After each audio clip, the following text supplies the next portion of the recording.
Hi, this is Paul. I've gotten a number of comments, a lot of Sam Harris complaints. Too much Sam Harris, too much Sam Harris. Well, in line with, I won't actually do much with C.S. Lewis's Abolition of Man, but this is very much in alignment with it.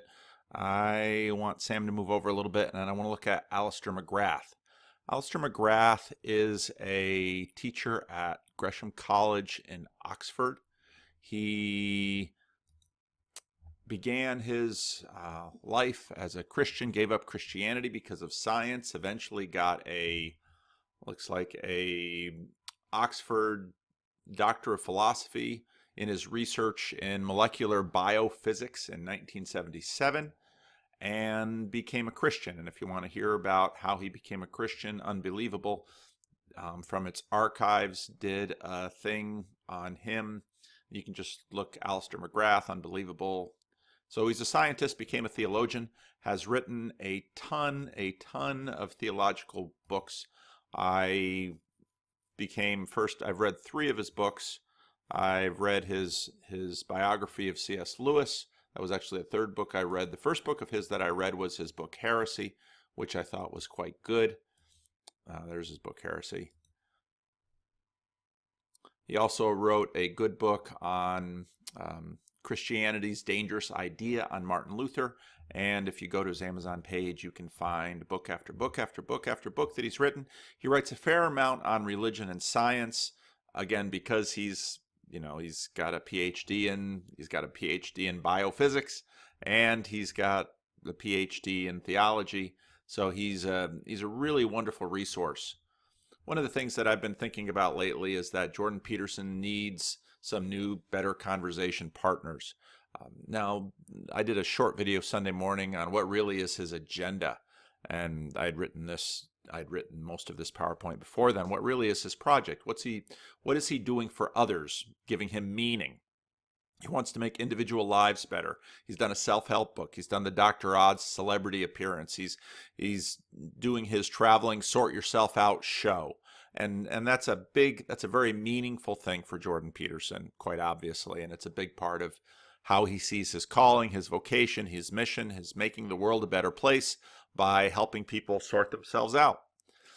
But what's he trying to sort out himself? And again, I think what he's really trying to sort out himself is natural theology. He's trying to figure out how the world works. And what we saw in the Sam Harris conversations was he's looking for a partner to help him work on that. Sam Harris is not a good partner for that. Sam Harris's agenda is mostly just trying to kick down and debunk Christianity. You'll notice that word comes up a lot in the Abolition of Man. Debunk Christianity. But one of the interesting things is that the IDW seems pretty allergic to talk to Christians. They'll talk to an observant Jewish believer, like believer. Now we're getting into Christian catchphrases. He'll talk to an observant Jew like Ben Shapiro, but they're not talking to a lot of Christians. And I know he had that conversation in which William Lane Craig participated in, but I don't think Craig is a good partner for him, because in some ways Craig is kind of the counterpart of Sam Harris. His tribal agenda tends to be the dominant agenda for what he's doing. Now, maybe I'm wrong with William Lane Craig. He's not been an apologist that I've followed much or paid much attention to. I know there's some big William Lane Craig fans out there, and I'm not trying to knock the guy, but I didn't find him an especially helpful conversation partner for Jordan Peterson, partly because the difficulty, if you're going to have a productive and fruitful conversation with Jordan Peterson, is you're going to have to know what he's talking about. And that means a serious investment of time in Jordan Peterson's work. And so he needs some better conversation partners who actually have an understanding of what Jordan Peterson is coming from, because otherwise what we usually do is we have a very low resolution picture of the other person. And this is what Jordan Peterson has done too, to a certain degree. It can't be helped, because this is how human beings are. You have a low resolution picture of a person, say, oh, he's a Christian, or he's an atheist, or he's not a Christian, and he believes certain things. And so with that very low resolution picture, all you wind up doing is arguing against, I hate to use this language, but arguing against a straw man, or arguing against a a cardboard cutout of the other person, because you don't really have a high resolution picture of what the other person believes. Jordan Peterson is such a unique and interesting thinker, in my opinion, that and he has such a huge following of people who are incredibly interested and knowledgeable in his thought, that he needs conversation partners that actually have a detailed understanding of what Peterson is talking about and promoting. And that's very difficult, partly because Peterson is so interdisciplinary in his approach. He brings so many disciplines together that it's not easy to have a partner who can kind of keep up with him in all these other different areas, but also bring enough difference to it. And again, my point that what Peterson, I think, is really doing is natural theology. It's a search for God from below. Now, there are dual problems that come up in this debate. And one of the problems coming from the world as space for objects, which, this is Sam Harris's perspective. This is the perspective of the materialist naturalists. And this gets distilled into what I call a monarchical vision. And it's a timeless, static, clean room accessible by science, which has removed the subjective. And Peterson talks about this quite a bit. It's true for all time. It's true for any time. It's true for anyone. It's the world of nouns. The difficulty that you have with this monarchical vision is we can't touch it. And in fact, Peterson's point in his conversations with Sam Harris about the a priori filter is that we can't even access it because we can't see into the clean room. We really can't engage. We cannot monkey with the objects within that space without sullying them with our subjectivity. Now, what's interesting is you have a very similar issue that comes up with the kind of language surrounding the Bible that grew out of the modernist fundamentalist debate and Bible as Word of God. Now, I'm not challenging Bible as Word of God, but if you understand Word of God to be something like Sam Harris's monarchical vision of a world as space for objects, the Bible, you put any high description on the Bible that you will, inerrant, infallible, without, inerrant is basically the top one being used by the debate since the modernist fundamentalist fight. The Bible may be inerrant, but your eyes for reading it aren't, and your mind for interpreting it isn't. And this is actually part of what happened with Martin Luther. Martin Luther had, for all of his brilliance, a perspective, an assumption that if you would just read the Bible and apply reason to it. Now, many contemporaries will say, if you just read the Bible and take the plain sense of it, then you too will be without error. And this is exactly the same mistake that Sam Harris makes with respect to his vision of the world as a world of nouns. That somehow, if you just grab onto that world, then you too will be as pristine and without error as the factual world that he is trying to grasp. What he doesn't understand is that he has dirty hands, he has his own motivation, and actually Christians have known this with respect to the Bible. It can tend to dissolve in endless interpretive debates about the Bible, but again, that's in many ways parallel to the endless interpretive debates about rationality and this world of nouns. If the Bible is a clean room for divine truths, well, you have dirty hands and you have eyes that don't see properly. And this doesn't mean that, just as with this world of facts, it is unimportant or not a really helpful referent for us to have a window onto existence or being or reality, whichever word you put at the top of your hierarchy. So also with the Bible, and this is why in the Protestant tradition we come up with ideas, we come up with our own heuristics, we come up with our own theologies, and we always test them against the Bible. But the reason, and this is very similar to what Jordan Peterson said about why can't you tell a purely archetypal story? Your story must itself be clothed in subjectivity. And this isn't, I don't think, very different from the Word becoming flesh in the Gospel of John chapter 1. And this isn't very different from Sam Harris. Okay, you've got reason, you've got your world of objects out there. You have to do something with it, but you cannot interact with it. You cannot touch it without losing that subjectivity with you, which you stripped out in order to have that world. Now, and that what that means is that that world of pure facts and reason and objects is fundamentally an imaginative world. We can only, and this is why we have this monarchical vision, and we actually use our imagination to see it. But again, once you employ your imagination to see it, the clean room is corrupted. The time enters into the timeless.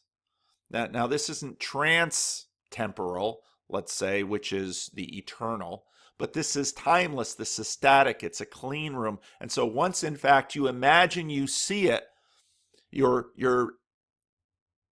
apprehension of it distorts the thing itself. You can't get there because you are a subjective human being. And we have the same struggles with the Bible. The Bible is the Word of God. Once you appropriate it, you corrupt it. And this is why, for example, in Christian theology and in the theology of John Calvin, the work of the Holy Spirit is so critical in terms of our ability to interact with the Bible and interpret the Bible. So you can see how these things sort of work together. Now, Jordan Peterson, in his conversation with Sam Harris, was working on the a priori structures.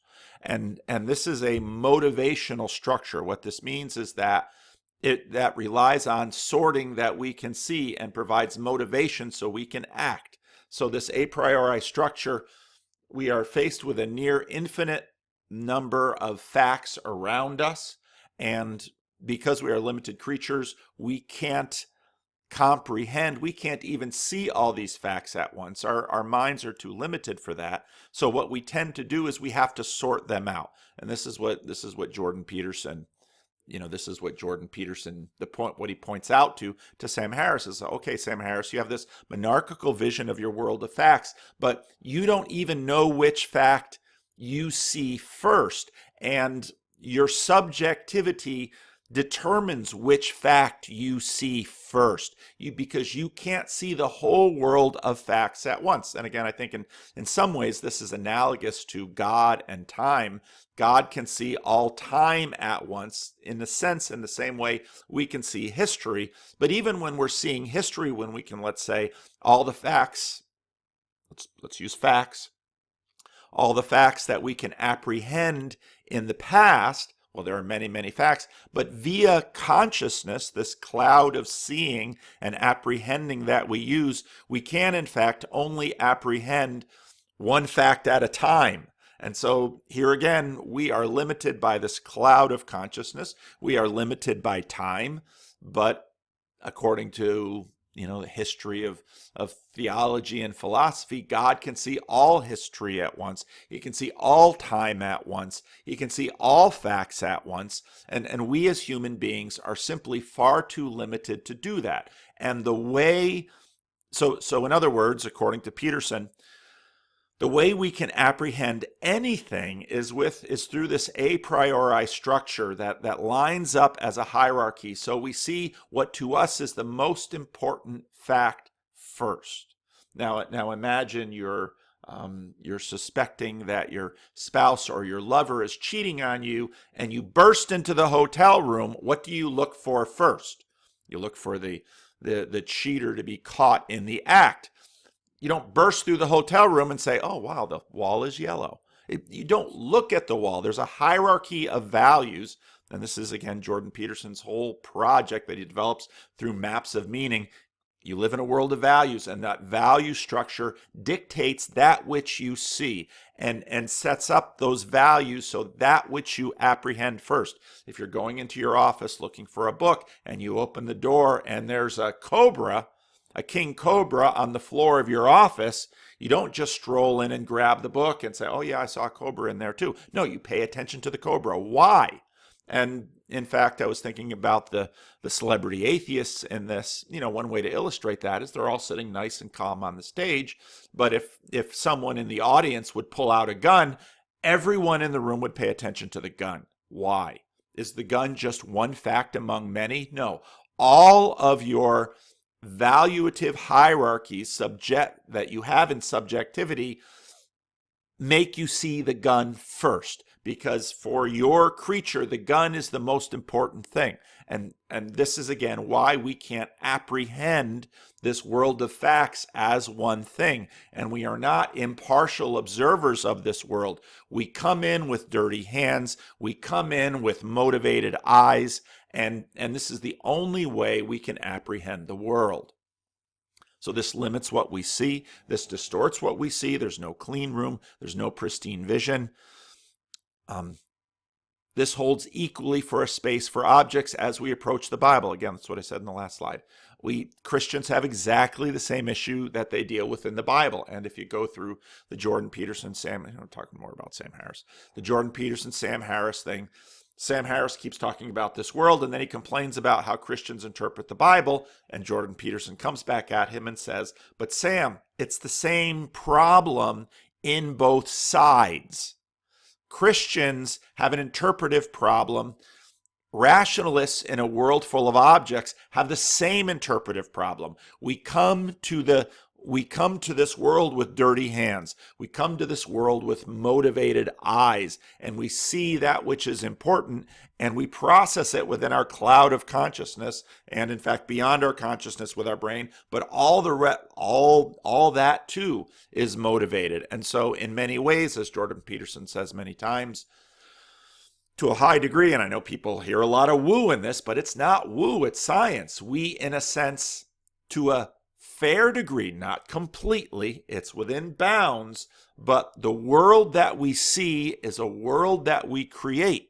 Now, that is different from saying we create the objective world. That isn't to get rid of the objective world, but our picture of the objective world is a world that we create, and it's motivated. And I think this aligns nicely with what Don Hoffman is doing with respect to, saying that, Darwinian truth doesn't actually see truth. It's tricks and hacks because it's motivated. And this makes perfect sense. Again, if you look at what Jordan Peterson, I think, has been, and I don't know who else has had this stuff, but I think that the great contribution that Jordan Peterson has made to me, and I think to a number of others, is that it has opened up this learning in a popular way, in an accessible way, and it's nicely integrated in terms of all of this. And so again, Jordan Peterson has done me a tremendous service in opening this up to me and forcing me to think through these things. And those of you who have been watching my channel for a long time, you're incredibly patient, because all my channel has been is learning and thinking through these things and trying to apprehend them and trying to get my mind around them. And over the last year, I think I have grown and learned and changed dramatically. Now, moments like this, I'm tempted to take down all my old videos, but I think, no, if in fact I'm doing anything worthwhile, shirt's all wrinkled. Yeah, I'm a slob, okay? If you haven't figured that out about me, I am a slob. I shouldn't be a pastor, because pastors should be better put together than this. But yeah, here I am in my wrinkly shirt. I thought I took it out of the dryer in time, but anyway. You didn't watch my video to hear my laundry tales. But the thing I owe the debt about Jordan Peterson, what my videos have done is if you want to see the steps of my learning, well, you can. Now I've got videos I started making about the end of November, beginning of December last year. Come end of November, December this year, I'll be a year doing videos on Jordan Peterson, and you can watch, hopefully, the progress of my learning over the course of this year. But all of this stuff about apprehension, about thinking about this world of facts. I was just listening to Node in a Network, and he's reading Cardinal Ratzinger, and I was thinking I made a comment about transubstantiation in a previous video that I have to apologize for, and I think my understanding of transubstantiation was in error, and I didn't faithfully reflect the teaching of the Roman Catholic Church. And a listener wrote me a very kind but straightforward letter walking me through some things, pointing me to some resources, and I stand corrected. And actually listening to some of what Bishop Barron said about transubstantiation, I think actually in many ways there's a fair amount of, and I'm not an expert in the Calvinist perspective versus the Roman Catholic perspective. I should probably read Calvin more on that. Question is, what Bishop Barron talked about in terms of some aspects of the Lord's Supper, I thought this sounds a lot like Calvinists' perspective on the Lord's Supper. So that was really helpful, and I should probably do some more reading in that. But it's also probably true that Calvin was reacting to things that he saw in his time, and we're all working on this. This question of substance is tremendously difficult, and Struan Cummings is the noun and verb guy. Struan, and I've had a number of conversations with Struan, and I think he's a brilliant guy, and I want his work to get out there, but he's a little shy, so I'm continuing to work with him on his shyness and encourage him that his work has real value. But the noun and verb stuff, and where was I going? Oh, the substance and Trinity. I mean, these ancient categories are deep in all this. Now, sorry for the rabbit trail, but where was I? Yeah. So this whole Jordan Peterson journey that I've been on has been just tremendously helpful, and now I'm actually going back and listening to the course maps of meaning again and realizing how much more I know now than what I knew in the summer of 2017 when I was first listening to Maps of Meaning. Alex Rosenberg has a book, The Atheist Guide to Reality. Now, I found this via Alister McGrath, a video of whose I'm going to play. Hopefully, we'll see how the content goes with that. But Alister Rosenberg wrote a book, The Atheist Guide to Reality, Enjoying Life Without Illusions. And these are quotes from his book, which Alister McGrath puts up on a couple of his videos. Is there a God? No.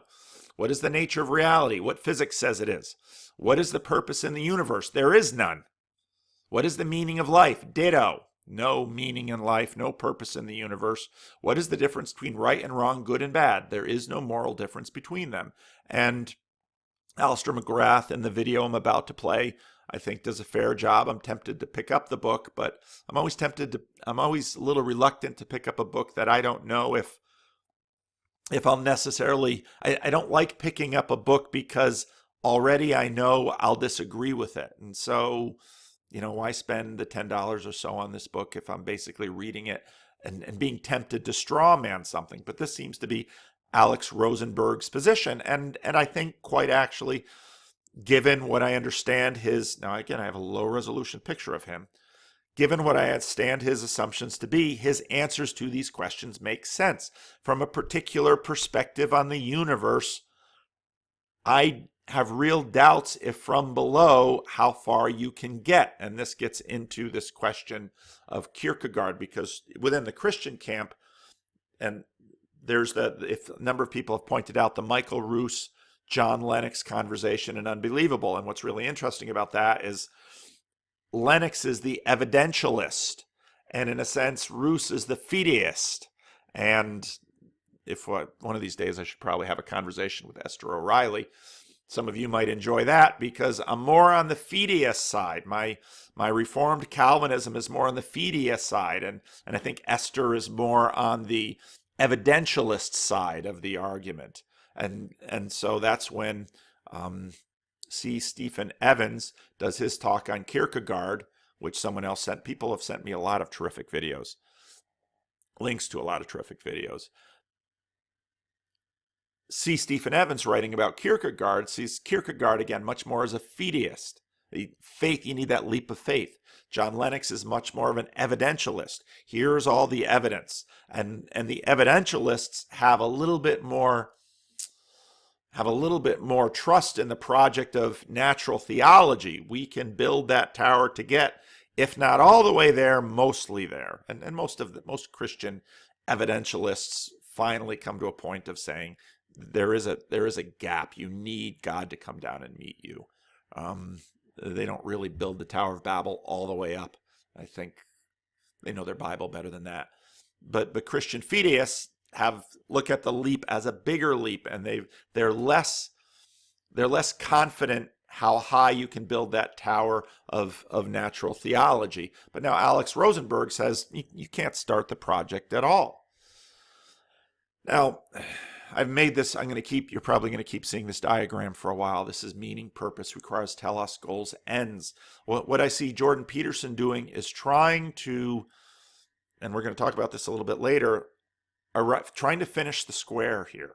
So you've got reason from above, you've got experience from below, you've got the past, and history is, and again, in N.T. Wright's Gifford lectures, he has one video that he dedicates fully to the question of history, because history is this really big question. To what degree are the facts of history apprehendable to us? And this gets into exactly the same problem as we have with this clean room of facts from the monarchical vision, that, okay, so there's these facts out there. You can't get at them. That's in a sense what Don Hoffman says. Well, history is full of facts. To what degree can you get at the facts of history?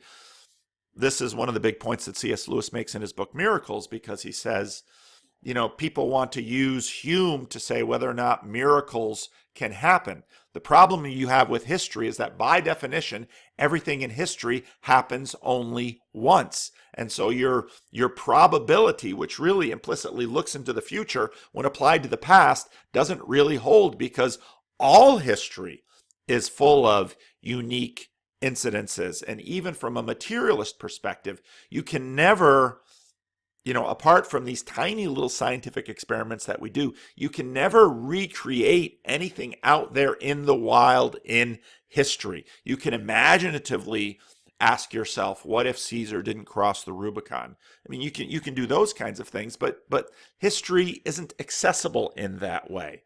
But nevertheless, we want to complete the square here, because what we're really longing for when it comes to meaning is telos, which is the Greek for end, or tetelestai is what Jesus says on the cross when he dies.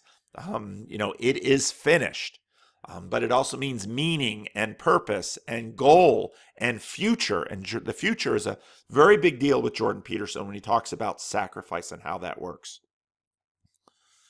You might notice I use different headphones at work now when I'm in my office. I use these little ones because you have these little ones in your ear for a while and they tend to itch. So now let's jump into Alister McGrath and a really cool video that he did, and I'll put the link to it in the notes.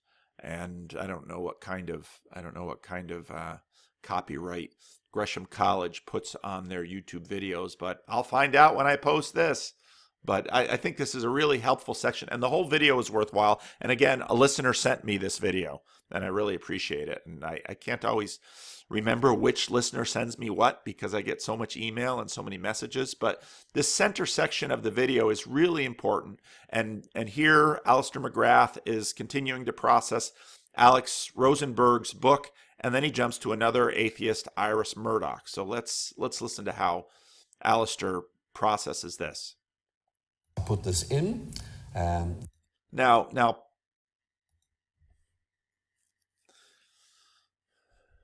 my big project is really integrative. I'm trying to integrate all of these things. Now, Alister McGrath has a PhD in biophysics. He's got, I don't know how many PhDs in theology and history. He's written over 100 books, it looks like. I mean, the guy is he teaches at Oxford. The dude is flat out a genius, and I don't know how these kinds of people, I mean, this is exactly the kind of person that Jordan Peterson talks about, these uber productive people, this tiny percentage of people. N.T. Wright's another one like that they produce. I just can't comprehend how much stuff they produce. But McGrath here, McGrath is no Peterson. What do I mean by that? Well, Peterson is fun to watch. He's quirky. He's got his little Northern Canada sayings. He's, I don't know. I just find Peterson lovable. He's just fun. McGrath is drier, and it's just the way it is. But what I really like about McGrath is when he puts up these quotes from these books, I just think, wow, he picked exactly the right quote. And so again, we have this we need subjectivity. We can't apprehend the world without it. We need this cloud of consciousness. And then we act within this cloud of consciousness, and we bring our personalities in it. And McGrath isn't as fun as Peterson, so don't hold that against him. But see if you can kind of get through what may feel like to you dryness, and listen to what he's saying, because this is some really pretty amazing stuff. So here we go. I put in, I'll read this to you. He writes, there is strong evidence that natural selection. This is Alex Rosenberg. Produces lots of false but useful beliefs. I'll read that again. There is strong evidence that natural selection produces lots of false but useful beliefs. And his argument here is very, very interesting. He says that one of these false but useful beliefs is that actually we think real thoughts about our real world, whereas in effect, that in that sense, Alex Rosenberg is tracking with Don Hoffman. That our thoughts are we can't penetrate the clean room. We sully it, and in a sense, there is no clean room. Obviously, the clean room is imaginative. The world is dirty, but we are dirty, and we can't grab the world with our hands without making it in some way our own, and that falsifies the world, but yet not so much that we lose touch with the world. And it's that dirty space between this imagined monarchical clean room vision and complete subjectivity that in all this dirty space in the middle that we actually do real work. This is simply us believing something that may not be true. Have a look at this quote. Simply about our beliefs is that actually we think real thoughts about our real world, whereas in effect, this is simply us believing something that may not be true. Have a look at this quote. Ultimately, science and scientism are going to make us give up as illusory the very thing conscious experience screams out at us loudest and longest. The notion that when we think, our thoughts are about anything at all, inside or outside of our minds. Now, if you follow that through in the book, which I would encourage you to do if you have time, you see that Rosenberg is slightly uneasy about this, but nevertheless is saying, this is where the science seems to take me. My feeling about this is that, this is a... Now, don't forget, McGrath is not only a theologian, he's also a scientist. And again, these kind of crazy outlier smart people like McGrath, it's how on earth do you manage to get an advanced degree in biophysics and then go on to get advanced degrees in theology? I mean, I just can't comprehend how people can do that, but that's what this guy does. An idea, and in reflecting on the idea, you and I have to decide whether it's right or wrong, or whether the tools we're using to try and answer that question actually work. And really, there seems to be a sort of circularity about this. Actually, in effect, reason, which is the tool we have at our disposal to try and engage these questions, is almost being dismissed as something that is prone to give false results. And so I find myself... And that, I think, is key right there, because, and that, I think, is the appropriate understanding of reason in terms of what we do with reason. Again, when we grab reason with our hands, we sully it. And so you can use reason. Reason isn't somehow a magic wand to give you truth.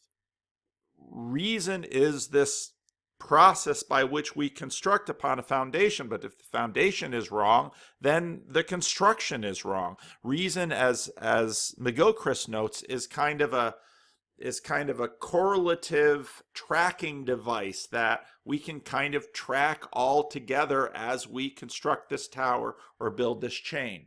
Wondering what tools I have at my disposal to kind of check this particular approach out. So I've given you Rosenberg as an example, simply to open up one way of looking at this. I have to say it's not an approach I find entirely persuasive, but it is a very clear, very coherent, very well-defined approach. And for that reason, I'm going to contrast it with Ira Murdoch, who I find much more interesting in many ways. And Murdoch, I think, is a name many of you will know, and I'm sure many of you will have read her. What I like about Murdoch in particular is that although she does write works of pure philosophy, she also wrote novels. And very often she used those novels to open up in the form of a narrative some of the big philosophical and moral questions of her day. And Struan, you should be interested in that. Where in effect we see these things enacted in people's lives, not simply as patterns of abstract thought. And Murdoch was very, very clear that morality was very, very important, and it involved challenging ourselves, involved, in effect, confronting what we want with a vision of what we ought to want. And that's key. And again, you can't, this is one of the great things about Augustine, as Augustine says, you can't have any of these conversations without this question of desire and what we want. And you see, we don't even fully understand where that comes from. But that is more foundational than just about anything else in us. And that's really Augustine's key insight. In other words, it's not so much saying morality is what we naturally desire. It's about there being something that forces us to interrogate or critique those natural ideas and ask us whether they're reliable and right. And not only reliable and right, but the whole conversation between Weinstein and Harris with respect to assassin, genetic code that leads us astray, morality of chimps.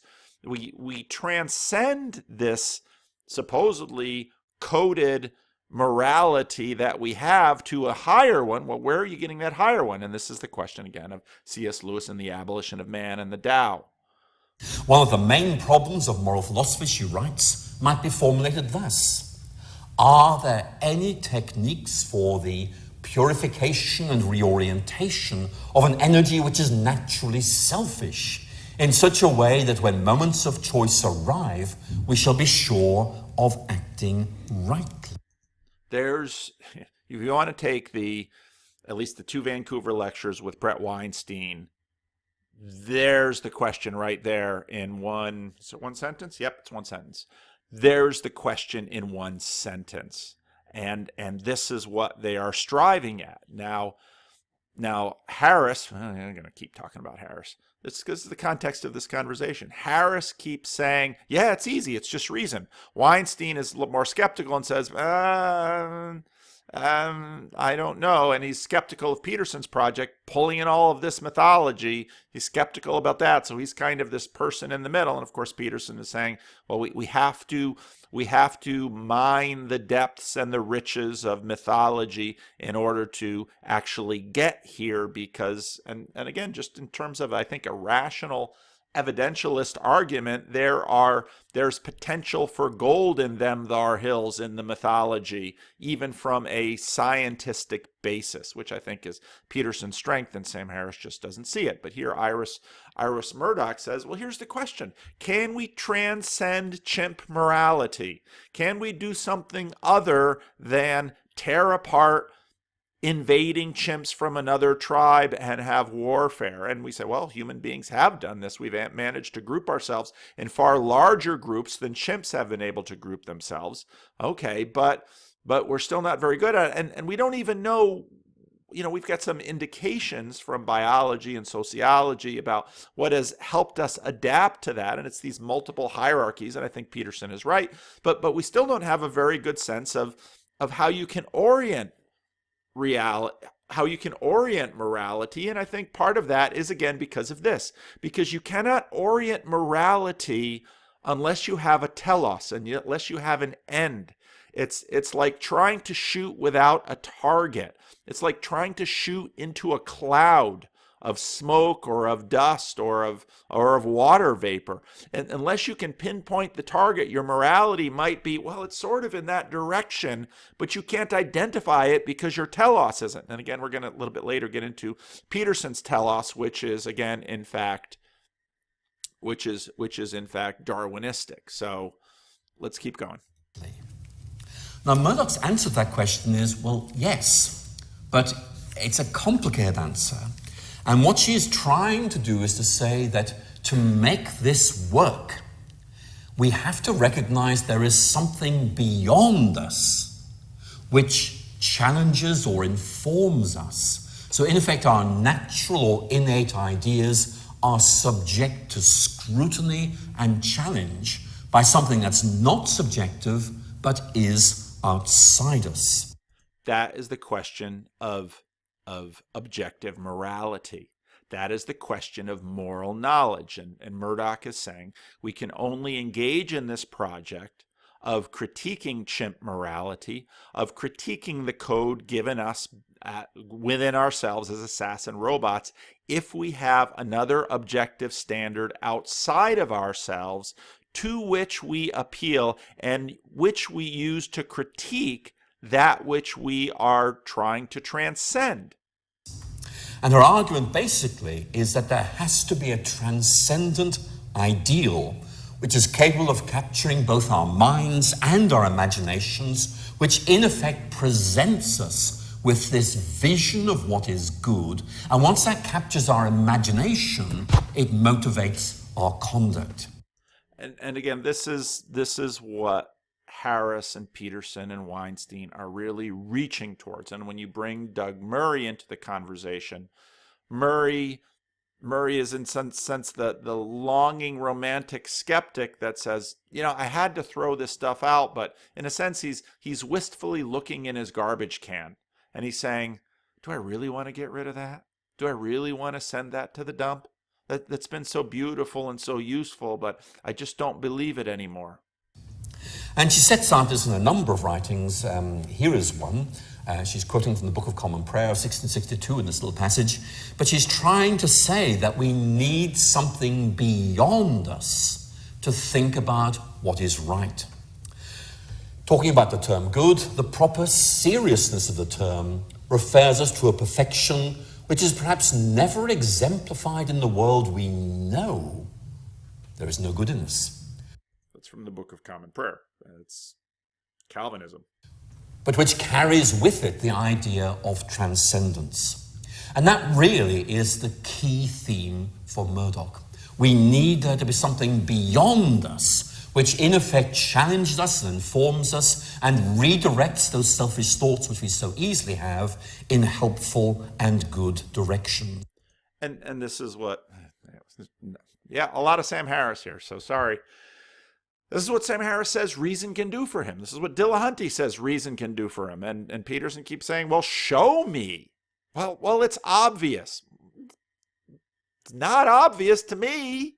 And if it was so obvious, then the Church of Reason should be, every street corner should have a Church of Reason on it. You can barely keep one open in a major city. Never mind populate them through all the little burgs over North America like we find churches. Why is that? So you can see that Murdoch is moving in a direction which you and I would probably loosely describe as Platonic or perhaps Platonist. In other words, there is this transcendent world beyond us which is in some way able to impact on our world, giving us a vision of something beyond this world, which nevertheless shapes the way we think and behave in this world. And Murdoch uses this language of transcendence a lot in her writings. Now let me emphasize, she's an atheist.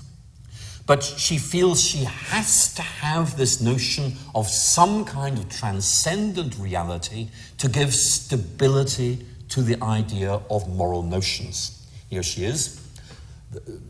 Good is a transcendent reality. That means that virtue is the attempt.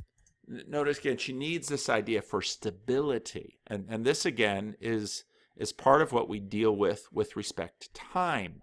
you can have this monarchical vision in the space for objects, but again, part of what sullies it is we ourselves as human beings who live in consciousness and cannot process this world without time. Time is such a complicated thing. We cannot process this world without time. Well, we bring time into it, and then we bring decay into it. And so for Murdoch, she says, well, we need something out there which is good to give us stability, because in the moment, I think eating that donut is a good thing, and my body loves the fat, my body loves the sugar, but 50 years of eating donuts, the doctor says, not a good thing. Your life would have been better without the donut. And so then you weigh, the joy I had in eating the donut versus the clogged cholesterol and whatever the heck sugar is doing to my body. So, of some kind of transcendent reality to give stability to the idea of moral notions. Here she is. Good is a transcendent reality. That means that virtue is the attempt to pierce the veil of selfish consciousness and join the world as it really is. It's an empirical fact about human nature. This attempt cannot be entirely successful.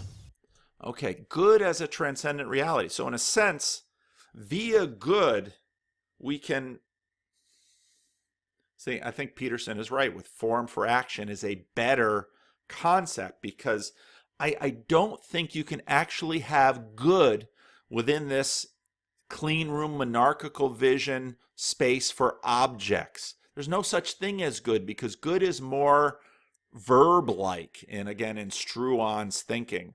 Good is more verb-like. Good has to do with action. This gets into Genesis and it is good. But again, that's a dynamic world that God creates in Genesis 1 and calls it good. And so it's actually via the good that we can interact with this world as it is designed to do. And so I think, again, implicit, this is where Christianity is so underneath almost anything you find in the West, that there's this optimism about the nature of the world and about the created order, that it is good. And this, again, this is part of the reason people enjoy Calvinism, creation, fall, redemption, restoration. You say, well, that's not Calvinism, that's the Bible. Yeah, that's the point of Calvinism. We say that's the Bible. But a confessional layer says, puts their cards on the table and says, this is what we think the Bible is saying. We do not believe that the world is just a disposable thing on the way to a disembodied heaven. That, in my opinion, is more Gnosticism, and this is where huge swaths of American evangelicalism are more Gnostic than Christian, in my opinion. But, well, I'll get in trouble for that too. Write it in the comment section. And you can see the point she's really grasping at here, that in effect we need something to illuminate us, to redirect us. And that's not something within us, but something beyond us. Now, many of you will know that Murdoch was writing these.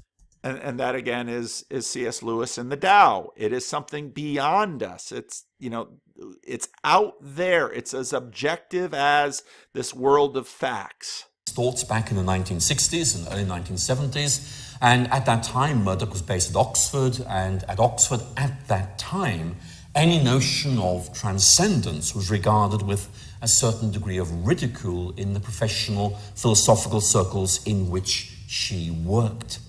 Yet Murdoch insisted that we need some idea like this if we're going to make sense of human experience in general and moral experience in particular. So one of Murdoch's core insights then is that we have to act within this world, within an empirical reality, but that in itself and of itself isn't good enough to enable or sustain our moral vision. And Murdoch is basically saying, look, the sciences are wonderful, but they just cannot deliver this transcendent vision that we need to inform and empower our moral vision. This is Peterson's point. Okay? And he keeps making it. You're not going to get there, Sam. You need something more. And Ira Murdoch, another atheist, comes to the same point and says, but then you have the problem. Well, how can we get there? Inform, I've talked about that already. Empower, that means excite us, motivate us, make us want to feel we're part of something bigger and become part of this moral vision. So if we were to set Murdoch and Rosenberg side by side, they're both philosophers, they're both atheists, but you can see they are coming at this from very different angles indeed. I think you'll probably have gathered that my own sympathies are much more with Murdoch, and indeed I'll be exploring her a little bit more in a moment. But this debate or discussion between Murdoch and Rosenberg, I think, illustrates very well the key questions that lie behind this lecture. Can science help us here? And if it can't, well, where do we go? So it's a very interesting question, I think, to raise. What Murdoch is saying is that we need something beyond science if morality is to be stabilized and liberated from changing fashions and moods. So if Murdoch is right, that as moral beings we're immersed in a reality which transcends us, then where does that kind of thinking take us? Now, up to this point, I've kind of indicated I quite like the way in which Murdoch is going, but I'm going now to raise a question that seems to me to cause her difficulty.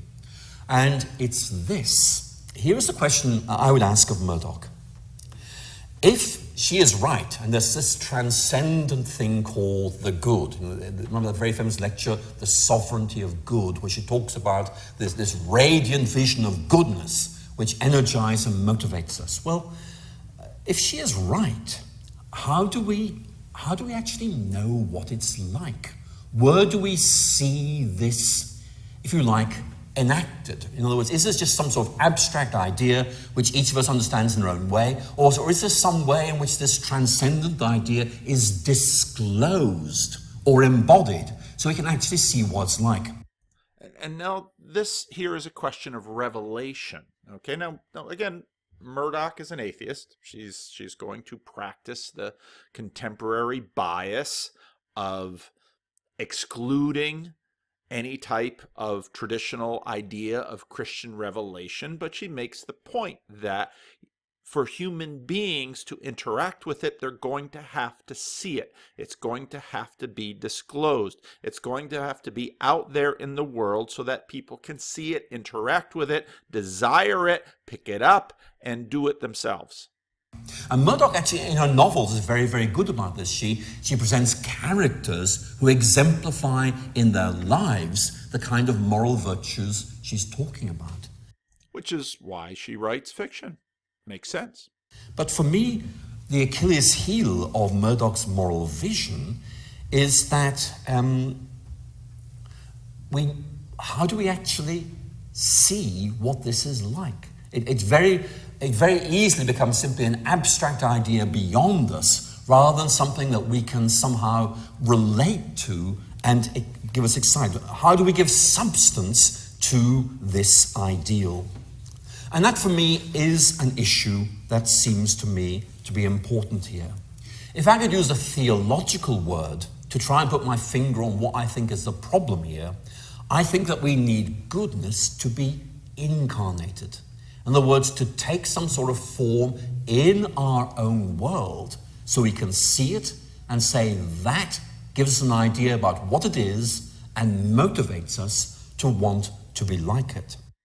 Now, there's in a sense where you get Jordan Peterson's John 1 logos, the word becomes flesh and dwells within us. And again, now for Peterson, he's doing natural theology, and so he is trying to say, well, the logos, which we have developed over 3.5 billion years of watching each other, then comes into, so in a sense, the whole ecosystem with Peterson, because again, he's trying to maintain that bias of excluding revelation, because that's what his audience demands, that's what the academy demands, that's what the public sphere, the public realm demands. He's trying to maintain that, otherwise his argument is going to be discredited, and he gets so close to it that Sam Harris gets the jitters.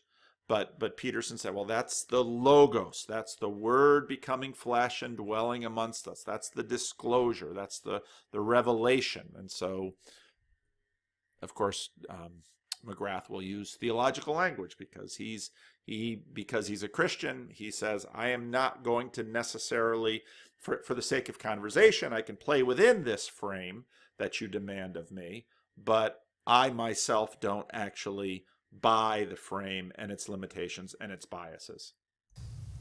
So if we use classic Platonic imagery, the kind that Murdoch is clearly interested in, we would need to talk about how we have access to the ideal of the good.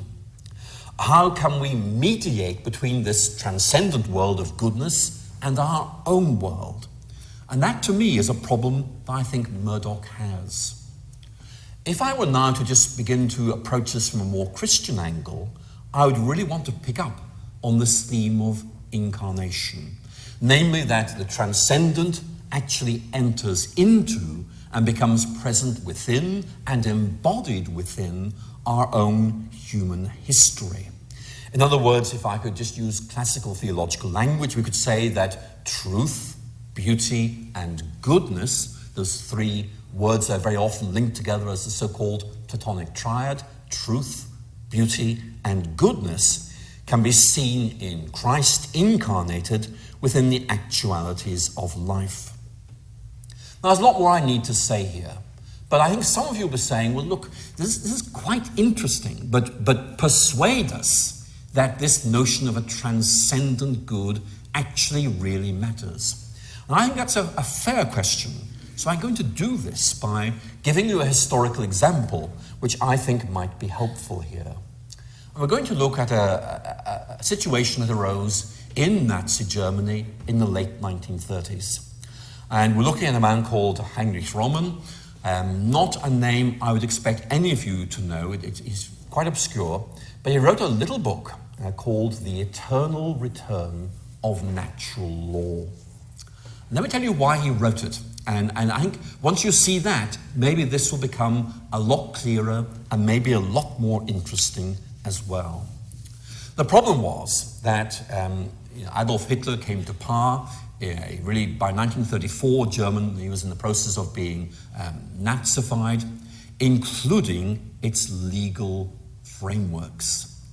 And the real issue was, if you define goodness in terms of doing what the law said, and the law books have been rewritten to reflect a Nazi perspective, then in effect you are locked into a sort of legal positivism which could only have one outcome.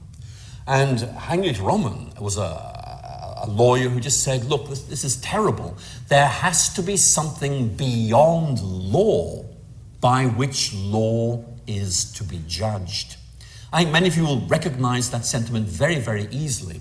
That in fact there are our own human laws, but these could easily be hijacked by political pressure groups or by particular in-groups. We need something beyond law. And in many ways, what Roman is saying is we need some understanding of natural law whereby there is some transcendent idea of goodness or justice over which we have no control, which in effect must inform what we think about goodness and justice. Otherwise, those who are in power are simply going to invent ideas which suit their own particular agendas and concerns. And it's interesting here that this is exactly the position at which we meet Jordan Peterson, in that there's a process, the C16 thing, there's a process of law by which law is supposed to be reformed. Well, how do you consider a change in law to be reform or corruption? Well, whether or not it pursues a standard. Now also notice what McGrath here says, beyond our control.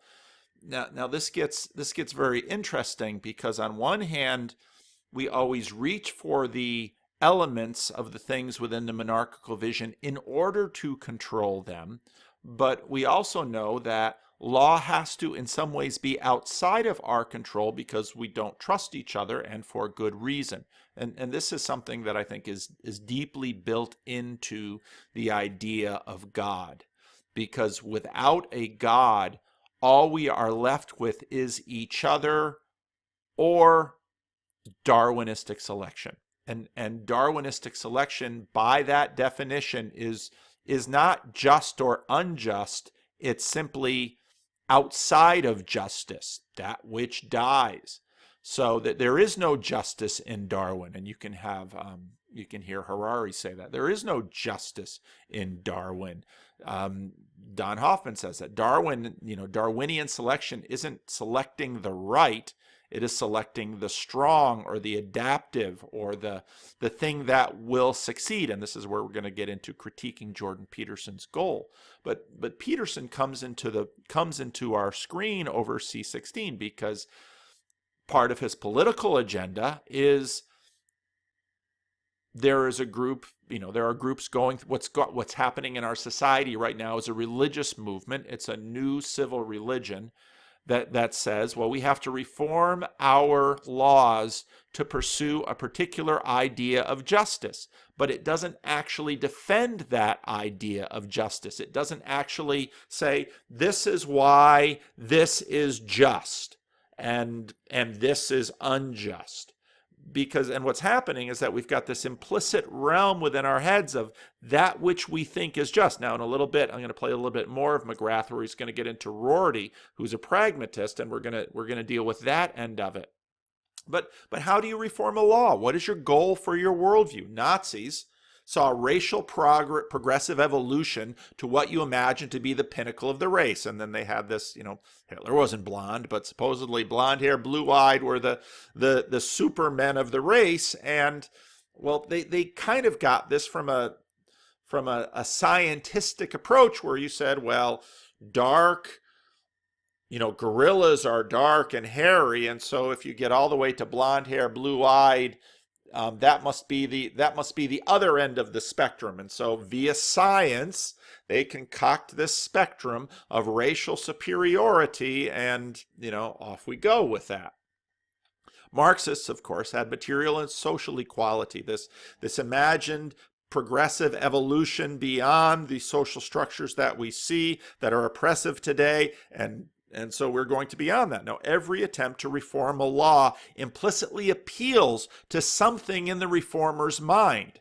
And very seldom are the reformers actually asked to come out and say, what exactly is the law that you are trying to shape our individual laws towards? We'll say fairness. Okay, well, fairness is, well, when you sat with your brothers and sisters and your mother gave you a piece of cake and said split it, and the rule of fairness was one cuts, the other picks. Okay, well, that's kind of fair. It doesn't really necessarily mean they both get equal amounts of cake. It, in a sense, means they both get what they want.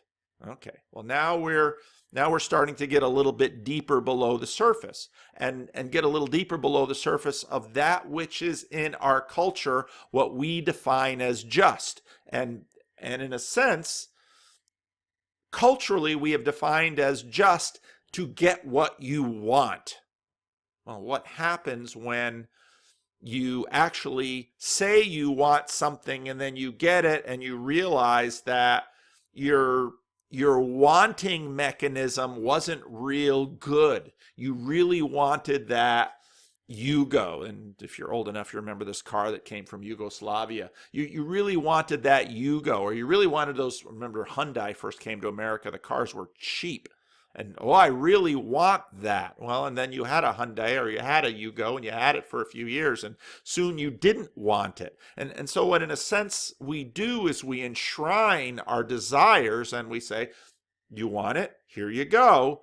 But it was that person back then that wanted it, and the person today has second thoughts about that choice, and so were all those the same person? Must I be held to the wantings of myself in the past? Or can I, now this gets into a lot of contemporary conversations, can I reconstruct myself in the now against myself in the past? And so there you see right away how time figures into this great equation. So in the West today, what is that implicit standard that we have that we are trying to change the laws towards? That which defines what we call progress, or that which differentiates between reform and corruption. And what Murdoch is saying is that we've always got an idea up there, but how do we know that that's a good idea? Because the Nazis thought race was the thing to watch. And again, back to the question of that which our hierarchy selects. What racism basically says is racial distinctions are the most important thing in the room. That is the gun in the crowd or the snake in the office, that when you come up to someone, you look at their race, and that's the most important thing to think about. Part of my difficulty with what I see happening to the racial conversation today is, in the name of anti-racism, they are putting race back at the top of the hierarchy. And it's like, all you're going to do is have everybody focus on that. And that is against what we thought was the focus should be in the 50s and 60s, when Martin Luther King Jr. in his dream speech said, we won't be judged by the color of our skin, because race is a bad thing to have at the top of your hierarchy. And I think the history of the 20th century has made it abundantly clear, and it's been validated by various ways of looking at it, that race is a bad thing to have the top of your attention hierarchy. So don't have it there. But that's what the Nazis had. Put race at the top. Now Marx comes along and says economics, social class. This is what you should look at. So in other words, before you listen to what a person has to say, you should take a peek into their bank account. You should take a peek into their privileged suitcase. Before you hear anything out of their mouth, you should take a peek at that, because that will then determine the quality of what comes out of their mouth. And I think Peterson is exactly right. That's another bad thing to have at the top of your hierarchy. But what's happening in terms of social, as we say, reform, well, when we put that at the top of the hierarchy, then our laws will be more just. Well, what you've just basically done is saying, this is your God. This is the axiom you're working out. Now, you might not even be able to articulate the thing that's out there, the standard that we are pursuing, but it is still functioning within you and functioning within your community and functioning within the society. And this is the crazy thing about us as human beings, and another reason that I'm skeptical of this rationalistic utopianism, because we're not that rational. We all, why is it all the kids come to class thinking the same fashions are cool? Because they've been formed, and because their watchers have been watching TV, and because either Kanye with his little red hat on is really cool, or he's not really cool, or, I mean, and these things are always working in our heads, and they're not conscious to us, but they get played out in consciousness. And so what, actually how rationality can serve is to say, pull these things out and say, well, let's examine them. Because again, as McGilchrist says, rationality is a consistency tool. Is this consistent? Can we weigh between these things? Can we differentiate and get beyond our biases and our subjective things? Well, but then the first question is going to be, what is at the top of your hierarchy? Is it race? Is it class? And I think in the West, what we've come to see is, again, it's hard to see. It's always harder to see our own. This happiness equality. And I think that's what Sam Harris means by well-being. No sufferer left behind. And this goes to animals too. Increasingly, we're probably going to see in our food industrial complex, how much did the cow suffer that offered me the beef for this burger? Now again, that's not a bad question. And C.S. Lewis actually was, if you read his stuff, he was very conscious of animal rights, and part of that because he loved animals. And was his love of animals romantic, or was it, did he just simply project it from story? Or I won't go down that rabbit trail. But, you might, before you buy hamburger, the cow suffered at a level of 10 for this, and maybe maybe 10 is good. Okay, let's set the metric that way. 10 is good. And so that was one of California's supposedly happy cows, which whenever I used to see those ads, I used to laugh, because if you look at dairies in California, they're muddy, smelly, huge dairy yards. And the happy cow commercials had these cows out there on these pristine green fields of cut grass. And it's like, that isn't even natural. But that's the, and this is just simply human projection. We take what we would imagine would be a nice place for us, and we drop a cow on it. Well, how do you know what a cow wants? Well, someone who really knows cows well, maybe when I talk to John Van Donk, I'll have that conversation, because Dutchmen know cows pretty well because they live with them. How do you know what makes a happy cow? Is it what makes a happy person? If you put a cow in my living room and have him live in here, will this make the cow happy? I doubt it. What makes a happy cow? I don't know. Even in my life, I have a little dog. He's sleeping behind me. What makes the dog happy? Well, I've got a better sense of that because I live with the dog, but I can't really know because I can't climb into the dog's head. But this is, in a sense, what we're doing in our culture. We want progressive, egalitarian happiness all around, and no sufferer left behind. And if someone is suffering, well, then they should have the right to kill themselves. But this is, again, where Jordan Peterson comes in, because Peterson comes in and says, but you know what? We often exchange, we will take suffering in the name of meaning, and we will suffer greatly for the sake of meaning and out of gaining meaning. So really, if you want something that's probably better at the top of your hierarchy, you maybe should pick meaning rather than suffering, and say, is the cow having a meaningful life? And you're going to have the same problem as if you thought figuring out what made the cow happy was difficult. Try and figure out if the cow even experiences meaning. The cow might not have enough consciousness to experience meaning, but then again, we have very little idea how much consciousness a cow has. So this is where we go with this. And this is, in a sense, where we bump into Jordan Peterson's telos. And what Jordan Peterson within his secular box says, well, the best telos we can have is Darwinian truth and Darwinian ends, that which promotes survival. And he appeals then to the 19th century pragmatists. But there are real problems with this. Exactly what species survival or thriving or self-actualization are you imagining? Now, I think it was Harari in one of his books mentioned, it's a pretty good time for cows. And you might say, well, how do you know it's a good time for cows? There sure are way, way more cows, and they're given antibiotics, and they're given free health care, and they're given free food. And is that cow goodness? Is that cow well-being? But then again, we kill the cows and we eat them. It's kind of the question of the happy turkey. Is the turkey that is out there living in the wild, at least in California, in our neighborhoods, trying to avoid cars and pit bulls, and is that turkey happy? Or how about the turkey that's living in a pen full of other turkeys, and they're getting fattened up, and seems like turkey utopia until turkey utopia until Thanksgiving comes along? Is that the end of the goal, the telos of turkey? And so you have to begin to ask with Darwin, well, is mere propagation of a code of DNA sufficient? Is that, in fact, the telos? Is that the goal? Because Darwinian evolution is full of dead ends. Darwinian dead ends are part of the broken eggs on the way to the omelet, Stalin's omelet.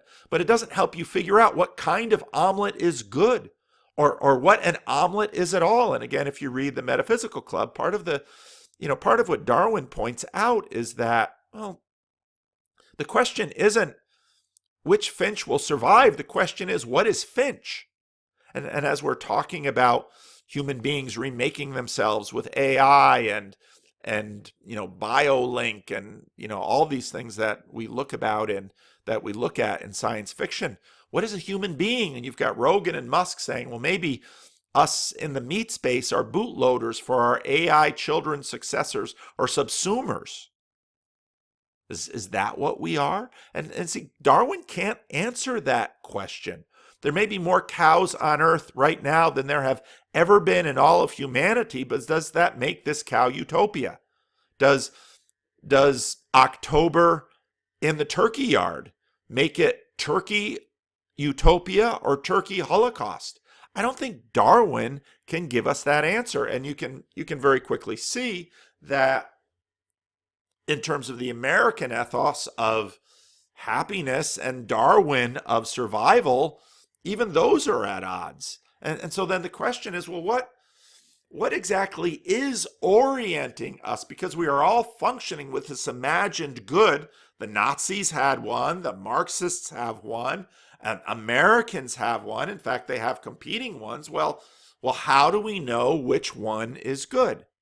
Well, Weinstein and Harris have exactly the same problem, but they're less aware of the problem than Peterson, as it appears. They just glibly recognize problems in chimp morality or assassin robot coding and assume a standard. Well, okay. How do you come up with a standard? Alex Rosenberg says, give it up. We can't do it within the limitations of the secular box. If you say physics must determine this is a project we simply can't do, so all of this pretense of morality and meaning, it's all foolishness. And maybe I should pick up Rosenberg's book, because I would dare bet, now it's unfair to say this, but I would dare bet he is going to go to the freedom from religion route and say, I can have experiences of meaning, I can have experiences of happiness, I can have experiences of justice, and that's the best we can do. I understand his point. I see his rationale. I can see the power and how his argument is on one level compelling and satisfying, given the fact that when we see this square, we really like tidy things and say, yep, that fits. I'll be that heroic person that, but as I get into later, that's exactly where it falls short. Because meaning, this is where the ontological argument comes in, because meaning, which I know is merely illusory, is less than meaning that I imagine is ontological. And so let's jump back into McGrath, where he talks about Rorty.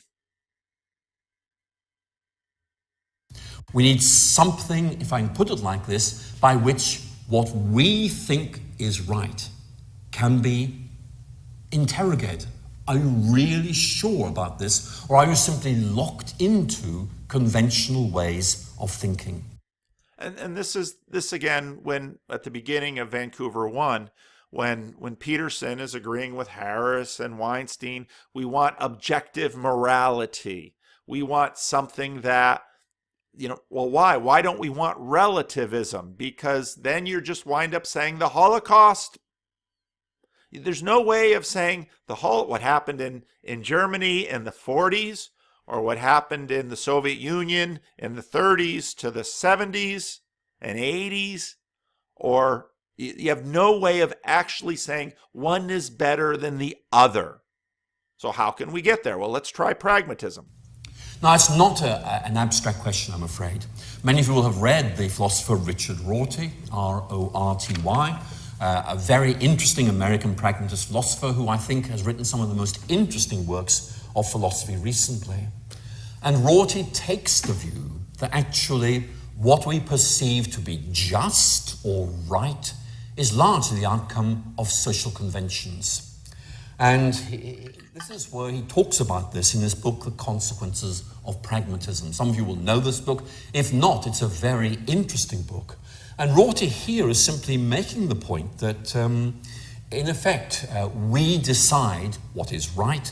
It's a matter of social convention, and there is no need to invoke anything transcendent. We decide for ourselves, which has, he concludes, one important implication. And it's this: there is nothing deep down inside us except what we've put there ourselves. no criterion, that we have not created in the course of creating a practice, no standard of rationality that's not an appeal to such a criterion, no rigorous argumentation that is not obedience to our own conventions. Now, it's quite a long sentence, but the gist of it is, look, we have this that's what we call a groupthink, a way of thinking which becomes settled and crystallized. And once that's happened, you can't get outside it. Everything is, in effect, shaped by this settled understanding of what things are. It cannot be challenged. It cannot be interrogated. And a lot of cultural commentators would say that Rorty is describing very well the problem. In effect, those in cultural power very often just get locked into certain ways of thinking. But Rorty doesn't help us ask what might be done to break free from this. In fact, Rorty himself was very, very clear that actually this was a real problem. And this is one of the most famous sentences from this book, where Rorty, in effect, is saying, look, there is a problem with what I'm thinking, but I can't see a way around it. And this is reflections on the implications of his viewpoint. He believes it to be right, to be better than alternatives, but nonetheless, there is this niggling concern that just isn't going to go away, and it's this.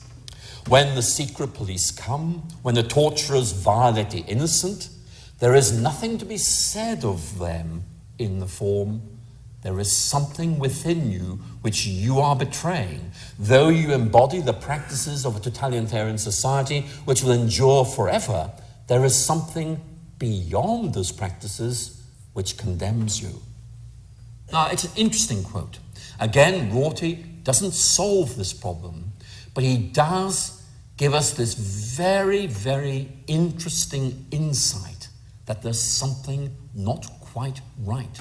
Yes, there is this, we do have this tendency as human beings to get locked into certain ways of thinking, and we need something beyond those practices. But how does that break in? And again, this is why I think Peterson needs better conversation partners, because when you look at how people have been dealing with these questions, you recognize that so much of what we see with the celebrity atheists, I appreciate the interdisciplinary approach that Peterson is trying to bring to this, but you have some really smart people out there, articulate people that have been wrestling with these issues, and they're writing books about them. Now, none of us have enough time to read all the books, and this again is why what a good culture does for us is affords us wisdom that we ourselves don't have time to develop ourselves. That's what a culture does. And this is potentially, in terms of human beings, the thing that has made us so amazingly dominant on the planet, because this is what we can do. We can be raised within a culture to have wisdom that we have not earned. And again, I'm thinking about Jung's quote that Peterson often uses, but there's two sides to that quote. That we all benefit when we have a culture that bequeaths us ideas and practices and habits and norms and laws that we in our tiny little 80-year lifespan have not had time to develop ourselves.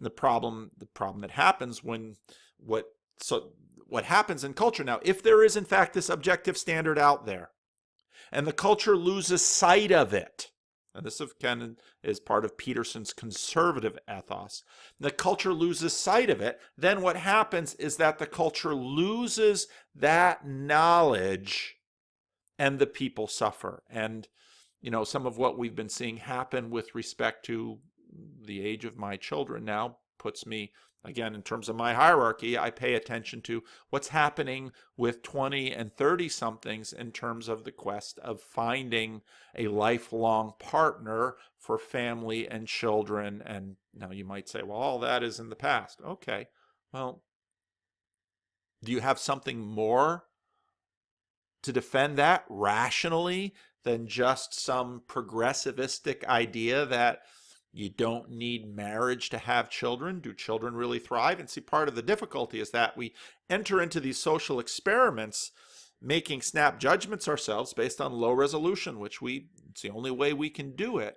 But you don't really know the consequence of the social experiment even within one lifetime. Again, as I'm working through these things, I think it takes 2 or 3 or 4 generations before you actually know the consequence of an imagined reform that you put into law. And this is why having a clear vision of a true objective morality is so vital 360 degrees in terms of life, in terms of well-being, in terms of happiness, but not making happiness the thing at the top of the hierarchy, not making survival the thing at the top of the hierarchy, not making, race or social class the thing at the top of the hierarchy. And they say, well, what should be at the top of the hierarchy? Well, now we're treading in the paths that religions tread. So you have this paradox of belief. You suspect you believe something deep down. You suspect you know what the objective morality is. You suspect that you understand the way that the laws need to be reformed. And so you have political ideas, and you have political notions, and political feelings, and moral ideas, and you have all of this, and you're advocating for them. And good, this is part of what I think Western society has done well, in which we give people freedom of speech, the ability to advocate for something. But then they go out into the public sphere, and we work on them together, and we evaluate them, and we've got our biases, and we've got our yeah buts, and we've got our no ways, and all of these things. But you're always not sure, because there are multiple members even within your own internal consciousness committee. Your beliefs are not subject to your immediate will, and that's a funny thing. You can't help but believe something because you were brought up in it. And that's not entirely a bad thing. Again, you've inherited wisdom that you wouldn't have had time in your tiny little life to accumulate yourself. And in a sense, all of the 16 or 20-year-olds out there who are, calling for something, well, to a degree, they can be forgiven because this is stuff that they've inherited, and this is stuff they've grabbed onto quickly, but they haven't really had time to work through and make their own. This is, in a sense, why we have voting age. And people want to keep dropping it. It's like, you're in a sense just giving votes to other dominant voices in their worlds, because many who are at a certain age just can't help but work on these things. But your beliefs are not subject to your immediate will. You can't often, and people will write me and say, well, I hear a lot of what you're saying and it's attractive, but I just can't believe in God.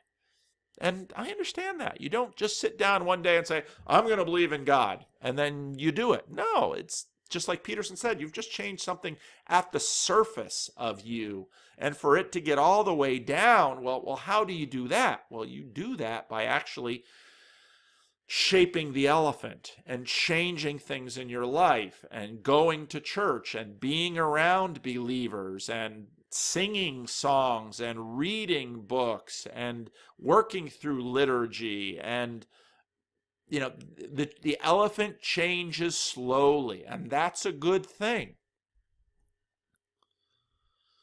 So the question then is, what is in your box? What if this is your box? Reason from above, experience from below, past, its record, history. But what is your telos? What is your end?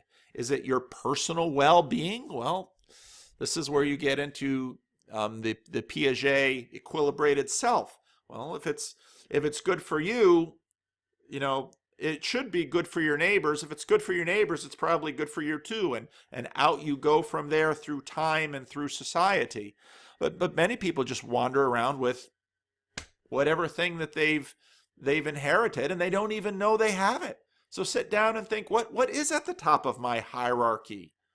What do I think should be the thing out there towards which we reform our laws? It's not an easy thing.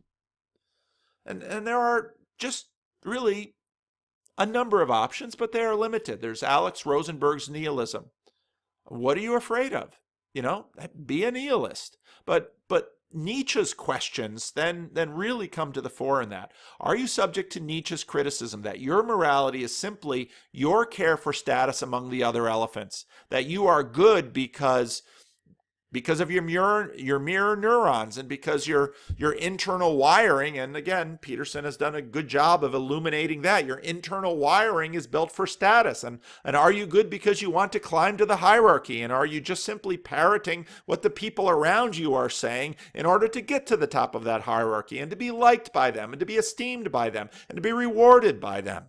It's a rather postmodern, cynical view, but there's truth to it. And we are that way. That is what motivates us. And when you see people that are in very much alignment with their community, that's almost always a part of it. But it's not always the part of it. And this is why outliers are so important, because outliers seem to have at least the capacity for changing the conversation because they are not being completely subject to what everyone else is being subject to. You're not transcending the natural elephant in this way. You see enough to imagine that transcendence and hope it can be done, but you can't on this basis say you should or should not do. And in that sense, Rosenberg is consistent with his scientism and with his secular box.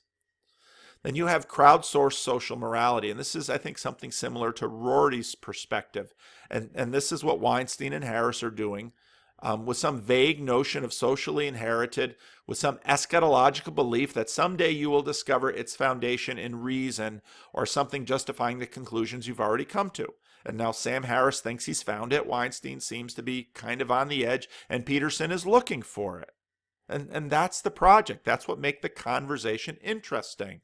But this is, in many ways, I think, subject to Peterson's critique that this is just secularized Christianity. And in fact, their eschatological belief that someday reason will win is really no different than waiting for Jesus' second coming. It's simply, I'm not saying this is true of Jesus' second coming, lest someone bring me up on charges in the Christian Reformed Church, but functionally it's the same thing. Because on what basis do you imagine reason will win? Well, Christians believe in the second coming of Jesus because he said so. And they trust him. And so that's why the theology of the second coming has continued to endure in the church. And now it's sorely tested, 2,000 years, and still a no-show. So is he coming? Is he coming in my life? What will the coming be? So on and so forth. But everybody's got an eschatology. And you know, Weinstein and Harris imagining that someday we'll get there, or maybe not. Well, that's eschatological. Now you've got Jordan Peterson's quest for natural theology and really natural law. And he's still clinging to Darwinian notions of progress because that's all he's got. But, you know, if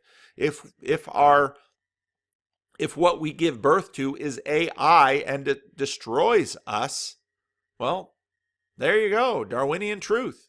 But maybe we're the bootloader for the AR subsumers who are going to take our place. Hoping that the old books, but Peterson is hoping that in the old books there might be whispers of something else, but he's hesitant to give himself to it. And again, all these rumors about Jordan Peterson looking at C.S. Lewis's trilemma and you know, Sam Harris wants to say, you know, Jesus rose? Probably not. Let's social pressure Peterson into saying probably not on stage so we can keep him in our tribe. And Nietzsche just smirks at something like that. Says, see, Jordan, don't want to lose your status with Sam. Don't want to lose your status with Brett and Eric. We're all subject to these statuses. But when so why am I still a Christian? Still, this progressivism is hard to weed out. Why am I a Christian? Because I look at all these schemes and say, you have no secular ought.